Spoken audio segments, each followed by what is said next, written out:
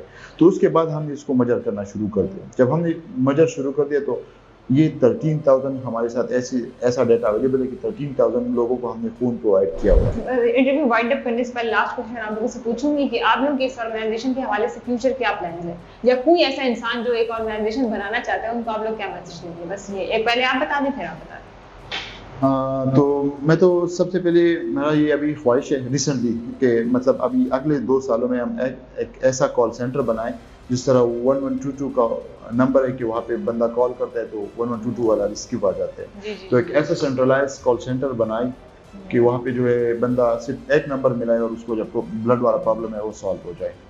دوسرا یہ ہے کہ جس طرح کرونا کے لیے اویئرنیس ہوا تھا, جس طرح جو ہے دوسرے جو دن ہوتے ہیں 14 اگست کے لیے اویئرنیس ہوتی ہے, اسی طرح جو ہے بلڈ ڈونیشن اور تیلیسیمیا پریونشن کے لیے اویئرنیس.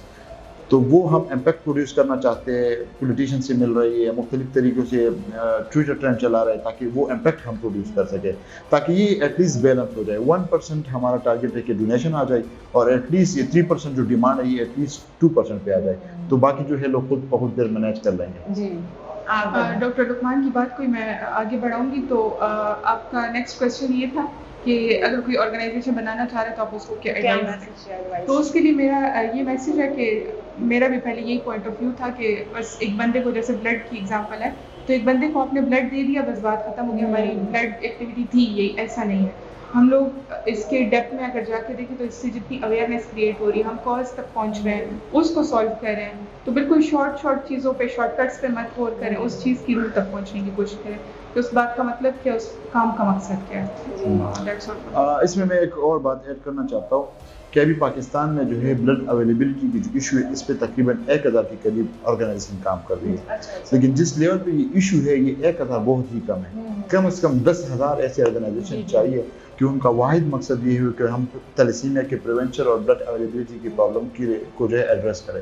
تب جو ہے وہ ہم اپنا آواز جو ہے اتنا پروڈیوس کر سکیں گے, گونج جو ہے وہ اتنا پروڈیوس کر سکیں گے کہ عوام تک یہ پلیٹ فارم کے تھرو گورنمنٹ کو کیا آپ کوئی پیغام دینا چاہتے ہیں کہ آپ لوگوں کی اس ایکٹیویٹی میں ذرا کنٹریبیوٹ کریں؟ جی بالکل, میں یہ پیغام دینا چاہتا ہوں کہ یہاں پہ ایک پوری والنٹیئر فورس اویلیبل ہے, وہ چاہتی ہے کہ آپ لوگوں کو اس چیز میں سپورٹ کرے کہ آپ لوگوں کا جو آپ کی کنٹری میں یہ ایک پرابلم ایگزسٹ کر رہا ہے وہ فری آف کاسٹ آپ کے لیے یہ سالو کرنا چاہتے ہیں. وہ بار بار آپ لوگوں کے دروازے پہ آ رہی ہے, آپ لوگوں کو خطوط لکھ رہے ہیں, آپ لوگوں کو ای میل کر رہے ہیں, آپ لوگوں کے ساتھ ملنا چاہتے ہیں, لیکن آپ لوگ جو ہے ہر فضول سے فضول چیز میں آپ لوگ جا رہے ہیں, لیکن اس ایک ایونٹ پہ آپ نہیں جا سکتے, اس پرابلم کو آپ ایڈریس نہیں کر سکتے. تو وہ دن دور نہیں ہے کہ یہ جب وبا بہت بڑی پہلے کی تو پھر آپ لوگوں کی گھروں تک بھی یہ پہنچے گی. تو کائنڈلی آپ لوگوں سے ریکویسٹ ہے کہ اس پرابلم کے لیے بھی آپ اپنی بجٹ میں، آپ اپنی ڈسکشن میں، آپ اپنی میٹنگ میں اس کو کنسیڈر کریں. تو ناظرین، جیسے کہ آپ نے دیکھا کہ ہم نے جو بلڈ چین آرگنائزیشن ہے پوری جو آپریٹ کری ہے پاکستان میں، ان کے فاؤنڈر سے بات کی، ڈاکٹر لقمان سے بات کی، ان کی وائف سے بات کی، فیمیل کی پارٹیسپیشن کے حوالے سے بھی بات کی. انہوں نے کافی ڈیٹیل سے اپنی آرگنائزیشن کے بارے میں بتایا، فیوچر گولز کے بارے میں بتایا، لیکن جو یہاں پہ ایک ہائی لائٹڈ بات انہوں نے بتائی وہ گورنمنٹ کی پارٹیسپیشن بتائی. اور یہاں پہ ہم دوبارہ سے یہ میسج دینا چاہتے ہیں کہ حکومت جو ہے وہ ہر ایک ایونٹ میں جاتی ہے، پارٹیسپیٹ کرتی ہے، تمغہ امتیاز جو پرووائڈ کر رہی ہوتی ہے. ابھی آپ ارشد ندیم کے کیس میں دیکھ سکتے ہیں. تو ایسے جو ایونٹس ہوتے ہیں جس میں ایک میجر ضرورت ہے پاکستان کو، یہ کمی ہے ایک جو لیک کرتی ہے، اس میں بھی پارٹیسپیٹ کرنا چاہیے، کیونکہ یہی وجہ ہے کہ اس کے تھرو پھر سوشل میڈیا پہ بات آتی ہے، سوشل میڈیا کے تھرو پھر آگے لوگوں تک پہنچتی ہے. تو اسی طرح کی جو آرگنائزیشنز ہیں اس کا ہم آپ کو وزٹ کراتے رہیں گے، اور یہاں ان کی جو فاؤنڈرز ہیں ان کو بلاتے بھی رہیں گے تاکہ یہ اویئرنیس کریٹ ہو سکے. تب تک کے لیے آپ سے اجازت چاہتے ہیں. اللہ حافظ.